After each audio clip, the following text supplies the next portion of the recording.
नटबुट पागल ही कसते हैं। 24 में आप ये बात देख लेना। मैं देश नहीं बिकने दूंगा, मैं देश नहीं झुकने दूंगा।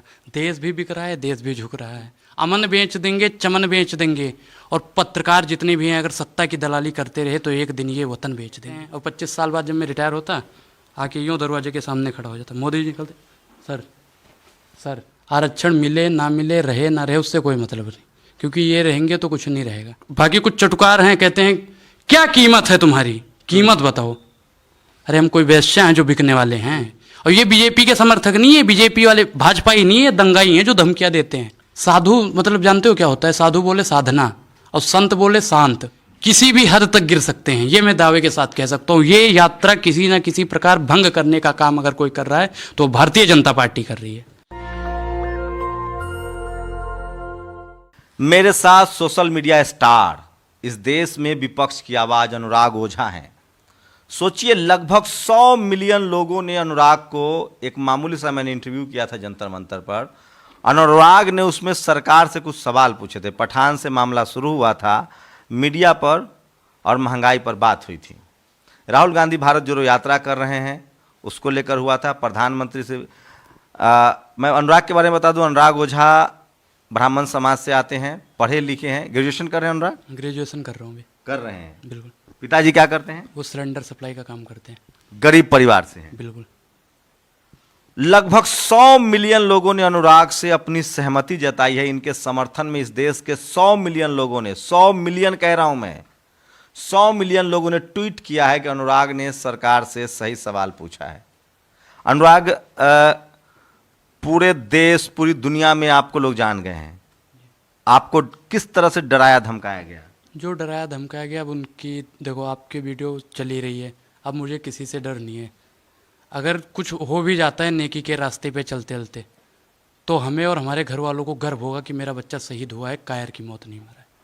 नहीं, आप ऐसा क्यों बोल रहे हैं? क्या हो जाएगा इस देश से? प्रधानमंत्री खुद सवाल पूछते थे प्रधानमंत्री से। हम इस देश के नागरिक हैं, वो हमारे भी प्रधानमंत्री से सवाल पूछने में कौन सा? वो तो ठीक है, मैं 2014 से पहले का अगर भाषण मोदी जी सुन लेंगे ना अपना, तो वो खुद को भी वोट देना बंद कर देंगे। मैं देश नहीं बिकने दूंगा, मैं देश नहीं झुकने दूंगा। देश भी बिक रहा है, देश भी झुक रहा है। कहाँ झुक रहा है? कहाँ झुक रहा है, कहाँ नहीं झुक रहा है? आप बता दो, एक दो जगह बता दो जहाँ नहीं झुका हो। कहते थे हम कुछ नहीं बेच, कहते हैं भारत माता की जय रेलवे बेच देंगे, भारत माता की जय एयरपोर्ट बेच देंगे, भारत माता की जय एमसीडी के 13 स्कूल सरकारी बेच दिए। सब चीज़ें बेचेंगे एक दिन। अमन बेच देंगे, चमन बेच देंगे, और पत्रकार जितने भी हैं अगर सत्ता की दलाली करते रहे तो एक दिन ये वतन बेच देंगे। क्या लग रहा है? सुने आपको बड़ा ऑफर किया जा रहा है, 15 लाख ले लो, 20 लाख ले लो, पार्टी ज्वाइन कर लो। हाँ, कहते हैं कि कर लो। जीवन का मूल समझता हूँ, धन को मैं धूल समझता हूँ। हम किसी पार्टी की तलवे चाट के नहीं जीवन यापन करना चाहते हैं। हम जब तक रहेंगे अपने देश के लिए सवाल पूछते रहेंगे। हम नहीं चाहते कि कोई हमें पैसा दे के ढकेल दे खाई में और हम जिंदगी भर उनके गुलाम बने बैठे रहें। आप कोई जाति और धर्म की लड़ाई नहीं लड़ रहे हैं, आप लोगों की लड़ाई लड़ रहे हैं, गरीब मजदूरों की लड़ाई। बिल्कुल। अगर ये गरीबों के लिए 3 काम किए हों, मजदूरों के लिए 3 काम किए हों, मुझे कोई भारतीय जनता पार्टी का कार्यकर्ता आके बता दे कि 3 काम गरीबों के लिए हुए। 5 किलो राशन तो दे रहे हैं। अच्छा, 5 किलो राशन से घर चलेगा? 5 किलो राशन महीने का दे देते हैं। सर, आपके घर में कितने परिवार हैं? 5 परिवार होंगे, और 25 किलो राशन से 1 महीना चल जाएगा, गुजारा हो जाएगा। तेल नहीं लगता, उसमें मिर्ची नहीं लगती है। ये कहते हैं रोजगार मत मांगो, पकौड़े तलो। इसमें भी इनकी राजनीति है सर। अगर हम इनके कहने पे पकौड़ा तलने लगेंगे ना, ये सरसों का रेट 500 रुपये किलो कर देंगे, सरसों का तेल। जैसे इन्होंने कहा था ना, सिलेंडर महंगा हो रहा है, मौजूदा सरकार महंगाई की माँ तक लेने को तैयार नहीं। और 2000 माँ बोलने के लिए तैयार नहीं है। हाँ, और आज ये बोल रहे हैं सदन में। कितनी बार मोदी सरकार ने कहा है कि माँ माँ माँ, कभी बोला? नहीं बोला। क्या लगता है? आप एक गरीब परिवार से, हम लोग भी गरीबी से निकले हैं, बहुत मुश्किल है गरीबों का घर चलाना। और ये लोग जो भक्त बने हुए हैं, वो महंगाई पर सवाल जो आपको धमकी देते हैं, उनसे पूछते नहीं कि सिलेंडर कितने का हो गया, पेट्रोल कितने का हो गया। वो कुछ तो वजह बताते होंगे, सिर्फ यही कहते हैं कि हिंदू राष्ट्र बनाना, इसलिए मोदी जी पसंद है। राष्ट्र बनाना, देश मजबूत हो रहा है, देश मजबूत हो रहा है। कहाँ मजबूत हो रहा है मुझे बता दो। इससे पहले भी तो देश मजबूत था।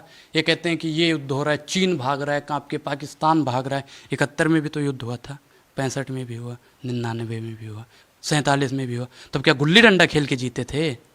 तब भी तो हमारे पास थे ना आर्थिक, हम मजबूत थे तभी तो भारत की सेना हमेशा से मजबूत रही है और तमाम विपरीत परिस्थितियों में अदम्य इच्छा शक्ति दिखाई है। बिल्कुल जब संसाधन नहीं था तब भी इन्होंने चीन के दांत खट्टे किए हैं। बिल्कुल। लेकिन ये लोग कह रहे हैं कि मोदी जी के आने के बाद ही देश मजबूत हुआ है। कहते तो सब कहते हैं सर, आपको नहीं पता? आपसे भी कुछ लोग ऐसे कहते हैं मोदी हैं तो मुमकिन है, हम तो कहते हैं मोदी है तो नामुमकिन है। 2 करोड़ रोजगार नामुमकिन है, किसानों की आय दुगनी होना नामुमकिन है, महिलाओं का घर का चूल्हा फोड़ने का काम अगर किसी ने किया है तो भारतीय जनता पार्टी ने करा है। हम पहले गांव से ही हैं, हम कोई विदेश में पैदा नहीं हुए। हमारे घर में पहले था कि हम लकड़ी चुन के गुजारा करते थे। मोदी सरकार ने हमें प्रलोभन दे के उज्ज्वला योजना का सिलेंडर दे दिया। हम 400 में नहीं भरवा पाते थे और 1200 में भरवाएंगे, 1500 में भरवाएंगे। ये धीरे धीरे बहुत महंगा कर देंगे इन्होंने। आप बता दो कि जितना इन्होंने दिया है उज्ज्वला योजना के तहत सिलेंडर, कितने लोग भरवाते हैं? 5% लोग भी नहीं भरवा पाते हैं। मोदी जी के लिए 2 लाइन है, मैं मतलब थोड़े बहुत लिखता भी हूँ। अच्छा, सुनाइए सुनाइए। हर हिसाब होगा मोदी जी, हर हिसाब होगा। आओ बैठो बात करें हर मंजर वीराने की। तुमको इतनी जल्दी क्या है अपना दर्द सुनाने की? तुमको इतनी जल्दी क्या है अपना दर्द सुनाने की? पहले ये बतलाओ तुमने खुद कितने घर फूके हैं, फिर हमको समझाना सारी बातें अपना घर जल जाने की। तुमने ही तो मासूमों को खुद हथियार थमाए थे, अब क्यों तुमको चिंता इतनी उनकी अर्थी आने की? अब तुमको उनकी चिंता अर्थी आने की। अब अपनों का खून बहा तो क्यों रोते चिल्लाते हो? तुमने ही आदत डाली सबको खून बहाने की। तुमने ही तो आदत डाली सबको खून बहाने की। तुम ही रखो जन्नत हूरे, हमको अपना देश भला, हम काफिर हैं हमको आदत है यूं मर जाने की। हम धमकियों से डरने वाले नहीं हैं मोदी जी, आपने नहीं दी, हम आपका सम्मान करते हैं। मोदी जी के जो चटुकार हैं, 4 समर्थक हैं, वो धमकी देते हैं। हम नहीं कहते कि कोई हमें विधायक या सांसद ने धमकी दी है, जो हमारे बीच के थे उन्होंने ही दी है। लेकिन आप तो पहले खुद मोदी समर्थक थे और मोदी जी के लिए कैंपेन करते थे। नहीं, मोदी समर्थक हमने आपसे क्या बताया कि हम मोदी समर्थक नहीं थे। लेकिन जब ये कहते थे ना, पहले देखो, जब हम अभी तो कोई 50 साल के तो हुए नहीं है, बचपन यानी लड़खड़ाने वालापन को ही बचपन कहते हैं, तो हमें लगता था कि मोदी जी देश मजबूत कर रहे हैं, किसानों को मजबूत कर रहे हैं। 2014 में लगता था। नहीं, 2014 में तो हमें राजनीति का राह भी नहीं मालूम था। 2019 में लगता था। 2019-20 के बाद में मुझे लगना शुरू हुआ कि हाँ मोदी जी चौकीदार बने थे कि नहीं? फेसबुक नहीं, चौकीदार नहीं बना। आज उठा के देख लो, मैंने कभी नहीं कहा मैं चौकीदार हूँ। चौकीदार तो चोर है, हम नहीं कहते। ये कहते थे लोग चौकीदार चोर है। हम चौकीदार काहे बने? हम चौकीदार काहे बने बताओ आप? सवाल पूछते हैं तो कहते पढ़ लिख के क्या करना चाहते हैं? देश सेवा, देश से है प्रेम तो बढ़कर बताना चाहिए। मैं रहूं या ना रहूं, भारतीय रहना चाहिए। मतलब देश सेवा में क्या सेना में बनना जाना चाहते हैं या कोई नौकरी करना चाहते हैं, क्या करना? नहीं, पहले सेना का ही था, लेकिन जब ये अग्निवीर वाला निकला ना तो मैं फॉर्म भर रहा था, तो उसमें मतलब नाम मेरा मैच नहीं कर। उसके बाद में फिर 4 साल वाला ही था कि 74 साल के प्रधानमंत्री जी हो गए और कुर्सी की इतनी लालच कि छोड़ने को तैयार नहीं है। अभी भी कह रहे हैं कि 24 में हम फिर बैठेंगे। चलो बैठो, अच्छी बात है भाई, तुम्हें अगर बैठा दिया जाएगा, बाकी अग्निवीर बनो। और 4 साल बाद 19 साल का हूँ मैं भी, और अगर मैं भरता, अगर देखो मेरा नाम ही नहीं मैच करा, मैं पहले बताता हूँ, मैं नहीं कहता कि मोदी जी ने मेरा नाम हटवा दिया था। और अगर फिर उसके बाद में हो भी जाता है, मैं 25 साल का होने के बाद, और 24 में मोदी जी प्रधानमंत्री बन जाएंगे, लोग ऐसा कहते हैं, और 25 साल बाद जब मैं रिटायर होता, आके यूँ दरवाजे के सामने खड़ा हो जाता, मोदी जी निकलते, सर यही करना होता बस मुझे। अब आप बताओ कि एक जवान है, उसकी आपने 4 साल कर दिया, अपना तो कम से कम 4 साल करो। 5 साल क्या करते हैं ना कि प्रधानमंत्री का चुनाव जो होता है 5 साल के लिए पद पे बैठते हैं, और ये अभी 15 साल का करने वाले हैं। 10 साल इनका हो ही जाएगा, और ये फिर बैठने वाले हैं। अरे ये तो कुर्सी छोड़ें, हमसे तो कहते 4 साल बाद छोड़ दो। क्या लग रहा है जो इनके समर्थक हैं वो क्यों नहीं समझ रहे हैं? क्या सब अमीर लोग इनके समर्थक हैं या गरीब भी इनके? अच्छा, एक भी गरीब, मुझे तो नहीं लगता कोई गरीब इनका समर्थक होगा। गरीब के घर का जब चूल्हा बंद है तो क्या कहेगा? मोदी मोदी मोदी मोदी मोदी मोदी मोदी मोदी कहेगा। आपको क्या लगता है सर कि गरीब कहेगा मोदी? गरीबों से आप पूछोगे ना, मोदी का नाम उसके जुबान पे आएगा ही नहीं। लेकिन इन्होंने तो वोट ही लिया हिंदू मुस्लिम के नाम पर, राम मंदिर बनाएंगे। इन्होंने वोट ही लिया था कि मुसलमान को टाइट करेंगे। लोगों ने, हिंदुओं ने वोट ही दिया, इसलिए उनको कह रहे हैं कि हम 500 रुपये पेट्रोल हो जाए, 1000 रुपये सिलेंडर, 5000 रुपये सिलेंडर हो जाए, कपड़ा उतर जाए, लेकिन हमको हिंदू राष्ट्र चाहिए, मुसलमान टाइट होना चाहिए। नहीं, हिंदू राष्ट्र चाहिए, चलो ठीक है, हिंदू राष्ट्र बनाओ। हम नहीं कहते कि हिंदू राष्ट्र मत बनाओ या मुसलमान राष्ट्र मत बनाओ, जो तुम्हें करना है करो। लेकिन एक बात मैं बता दूं कि पागलों की बात पागल ही समझते हैं, पागल की बात पागल ही समझते हैं, और पागल का नटबुट पागल ही कसते हैं। 24 में आप ये बात देख लेना। ये मतलब समझ में नहीं आया, मतलब गरीब ही इनका नटवोट कर देंगे? गरीबों के जरिए जीते हैं ना। भारत में जितने भी अमीर हैं 1% लोग भी वो अमीर नहीं जाते हैं मतदान करने। मतदान कौन करता है? गरीब करता है। जो निचले वर्ग के हैं वही लोग करते हैं। तो वही हमारे कहने का मतलब है कि पागल की बात पागल ही समझते हैं और पागलों का नटबुट पागल ही कसते हैं। तो आपका जो हृदय परिवर्तन हुआ मोदी से या बीजेपी से तब हुआ जब आपने अपने घर की स्थिति घर देखी? की स्थिति देखी, आस पड़ोस की स्थिति देखी। पहले हमें भी लगता था चलो ठीक है, देश मजबूत कर रहे हैं, ये मजबूत कर रहे हैं, फलाना मजबूत कर रहे हैं। हिंदुओं की राज आएगा, देखो हिंदुओं का मुसलमान टाइट रहेगा, नहीं, आरक्षण खत्म होगा। आरक्षण वगैरह की देखो, आरक्षण से कोई मतलब नहीं है हमें। आरक्षण मिले ना मिले, रहे ना रहे, उससे कोई मतलब नहीं, क्योंकि ये रहेंगे तो कुछ नहीं रहेगा। अभी बताया ना कि अमन बेच देंगे, चमन बेच देंगे, और आप लोग अगर सत्ता की दलाली करते रहे तो एक दिन ये पूरा वतन बेच देंगे। पत्रकारों को क्या लग रहा है, पत्रकार क्यों इधर आ जाइए थोड़ा सा, पत्रकार क्यों बीजेपी के साथ है? सर पत्रकार को डर है, डर है। डर से देखो, भय से तो देखो सब कांपते हैं। जाके बल्लौले भगवान, जब भय आ जाता है तो बंदा कांपने लगता है। वैसे अब एक वो सत्ता रूपी भय है, आप लोग उन्हीं के डर से कांप रहे हैं। हिम्मत है किसी की सवाल पूछने की? लेकिन पत्रकार कांप नहीं रहे हैं। इस देश में पत्रकार सवाल पूछते हैं। देखिए मैं बता रहा हूँ। एक पत्रकार के अलावा बता दो, एक ने पूछा था क्या हाल हुई है, देख रहे हो कि अब वो तो माइक लेके घूम रहा है। वही आप लोगों का भी हाल हो जाएगा अगर पूछोगे तो। नहीं पूछने की हिम्मत है, एक भी पत्रकार की हिम्मत नहीं है। चाहे वो ब्राह्मण ही पत्रकार क्यों ना हो, हिंदू ही पत्रकार हो, वो भी नहीं सवाल पूछ सकता। हिंदू, मुस्लिम, सिख, ईसाई कोई नहीं पूछ सकता सर। जब तक ये बैठे हैं ना सत्ता पे, तब तक किसी की हिम्मत नहीं होगी कि बोल दे। तो अब अनुराग, आपको जब धमकियां मिल रही थी तो आपने कहा नहीं उन लोगों की मैं भी ब्राह्मण समाज से हूँ, हिंदू हूँ, मैं सरकार से वाजिब सवाल पूछ रहा हूँ, मुझे क्यों धमका रहे हो? मुसलमान होते तो धमकाते, हिंदुओं को धमका रहे हो? देखो उनको धमका, जिसको अब तो क्या कह रहा हूँ कि हिंदू धमकाए, मुसलमान धमकाए, सिख धमकाए, ईसाई धमकाए, कोई फर्क नहीं पड़ने वाला। और पीठ दिखा के भागना नहीं है। मेरी माँ भी कहती है कि बेटा जा तो रहे हो पीठ दिखा के, लेकिन छाती दिखा के लौटना। इतना भी नहीं है। सरकार, ऐसी भी सरकार नहीं चल रही कि कोई गोली मार रहा है। ऐसा भी अराजकता नहीं, देश में कानून का राज है, संविधान का राज है। संविधान का राज है। हाँ। संविधान देखो है, हम मानते हैं, लेकिन उसमें भी अंदरूनी रूप से कुछ न कुछ परिवर्तन हो रहा होगा। भारत जोड़ो यात्रा को लेकर क्या कह रहे हैं? ये अभी टीवी वाला सब कह रहा है कि कोरोना फैला रहे हैं राहुल गांधी। मैं तो कह रहा हूँ मोदी सरकार इनसे डर गई है। मोदी सरकार इनसे डर गई है। ना कोरोना फैल रहा है ना कुछ फैल रहा है। जैसे राहुल गांधी जी फैल रहे हैं ना पूरे भारत में। अभी इन्हें पता चल गया है, शाहरुख खान ने क्या कहता कि मौसम बिगड़ने वाला है, अपनी कुर्सी की पेटी बांध लो। तो वही मोदी जी को भी लग रहा है कि अब कुर्सी की पेटी बांधनी पड़ेगी, तो इससे बढ़िया कोरोना का अफवाह उड़ा दो। कोरोना फैल रहा है, किसी को हुआ कोरोना? कितने लोग मर रहे हैं आजकल? टीवी पे तो नहीं दिखा रहे इतने लोग मर गए, नहीं दिखा रहे हैं भैया। ये सिर्फ एक भ्रम है, भ्रम फैला रहे हैं। वायरस, मोदी नामक वायरस है जो फैलाया जा रहा है, कोरोना नहीं है। क्या मैसेज देंगे उन तमाम 100 मिलियन लोगों को? 100 मिलियन मतलब समझ रहे हैं, 10 मिलियन मतलब होता है 1 करोड़। 100 मिलियन मतलब 10 करोड़ से ज्यादा लोगों ने पूरी दुनिया में अनुराग आपको देखा है। उनको क्या मैसेज देंगे कि अनुराग सवाल पूछते रहेंगे सरकार से, चूंकि आप आइकॉन बन चुके हैं? हाँ, उनको हमारा तो जय सिया राम। हम तो कहते हैं कि अगर उनका ऐसे प्यार मोहब्बत बनी रही तो हम जरूर सवाल पूछेंगे। इसके लिए अगर मुझे अपनी गर्दन भी कटवानी पड़े तो मैं पीछे नहीं हटूंगा। उन लोगों को क्या कहेंगे जो फोन पर धमकियां देते हैं? उन लोगों को क्या कहना, वो तो एक ना एक दिन खत्म ही हो जाएंगे। कब तक रहेगी इनकी सरकार, कब तक रहेगी? आज अत्याचार करेंगे तो कल अत्याचार के शिकार भी होंगे। बिल्कुल। सुबह हुआ तो शाम होगा, शाम हुआ तो सुबह होगी। राख हौसला वो मंजर भी आएगा, दरिया से चलकर समंदर भी आएगा। हमारा भी वक्त आएगा ना, उनका वक्त है और हमारा दौर आएगा। आपको लगता नहीं पूरा देश आपके साथ है? नहीं, हमारे साथ है, तभी तो हम इतने गर्वान्वित होकर बोल रहे हैं। अगर जो हम डर जाते हैं उनकी धमकियों से, आपका भी सहयोग है, जो देख रहे हैं उनका भी सहयोग है। हमारे पास तो अब 135 करोड़ जनसंख्या हमारे साथ है।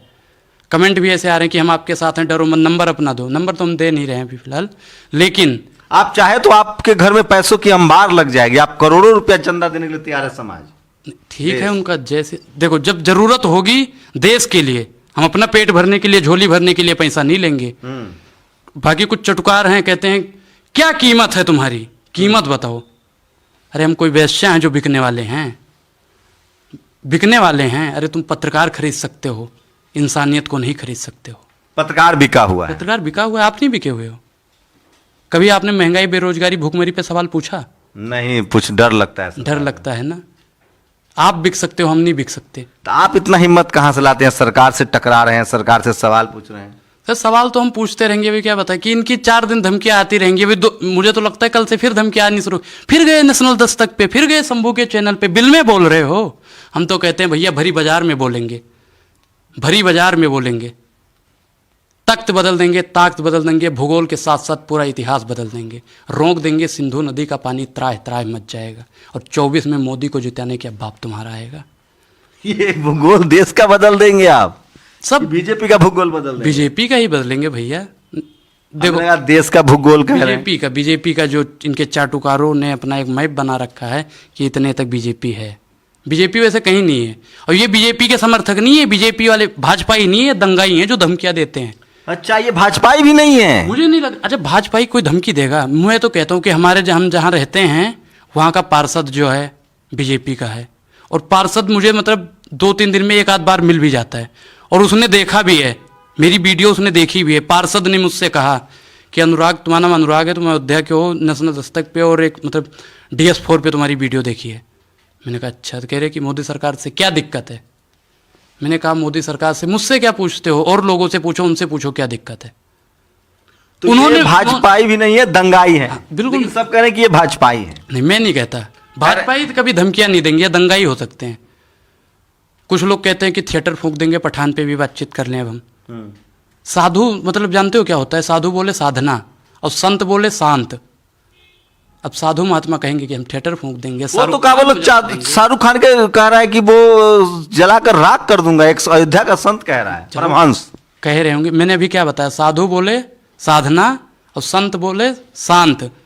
जो शांत होगा, जो अपने आप को साध रखेगा, वो राजनीतिक प्राधिकरण की संज्ञा लेगा। आपको क्या लगता है कि वो साधु हैं, वो संत हैं? लेकिन कोई काम तो आपको मोदी जी का अच्छा लगता होगा। नोटबंदी अच्छा था। नोटबंदी उन्होंने कहा था 15-15 लाख नोटबंदी उन्होंने कहा था कि हम कर रहे हैं कि हमारे मतलब विदेशों में इतने काले धन रुके हुए हैं, सबके खाते में 15-15 लाख आएंगे। आया 15 पैसा नहीं आया। और जो 15 रुपये था भी हमारे 1500-15,000 खाते में, वो भी ले लिया इन्होंने किसी न किसी माध्यम से।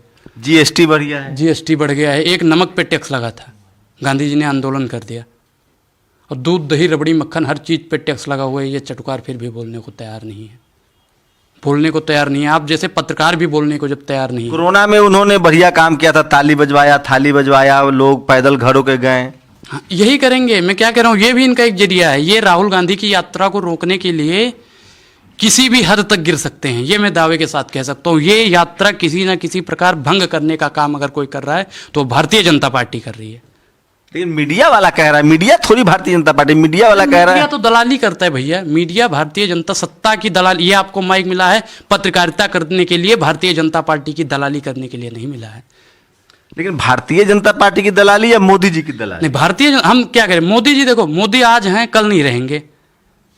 मोदी आज हैं कल नहीं रहेंगे। का भरोसा है, इस जिंदगी का साथ देती नहीं है किसी का भरोसा है कब कौन रहे कौन ना रहे। मोदी जी का हम नहीं बोलेंगे कि आप मोदी के दलाल हो, लेकिन भारतीय जनता पार्टी के दलाल हो। कविताएं भी लिखते हैं आप? थोड़ी बहुत लिखते हैं। क्या सब्जेक्ट है आपका?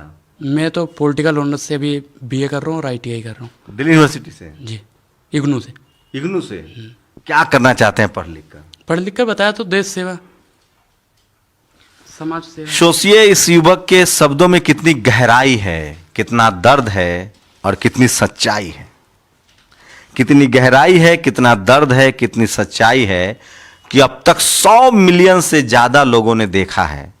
पिछले 7 दिन से ये घरों में थे, अपने घर में थे, क्योंकि इनको धमकियां दी जा रही थी। इनके माता पिता सब डरे सहमे थे, लेकिन अब इन्होंने तय किया है कि ये सड़कों पर आएंगे और सरकार से सवाल पूछेंगे।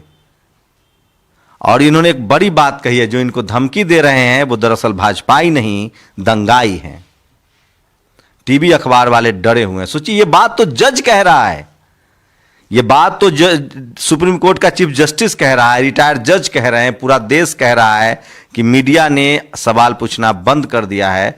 और ऐसे वक्त में बार बार कह रहा हूं कि भारत में डेमोक्रेसी की जड़ें गहरी है। इसी तरह के कुछ छात्रों की वजह से इंदिरा गांधी को कुर्सी गंवानी पड़ी थी, इमरजेंसी लगाना पड़ा, आंदोलन चला, सत्ता गए। क्या लग रहा है अनुराग, इस सरकार पर असर पड़ेगी आपकी बातों का? बिल्कुल बिल्कुल पड़ेगी।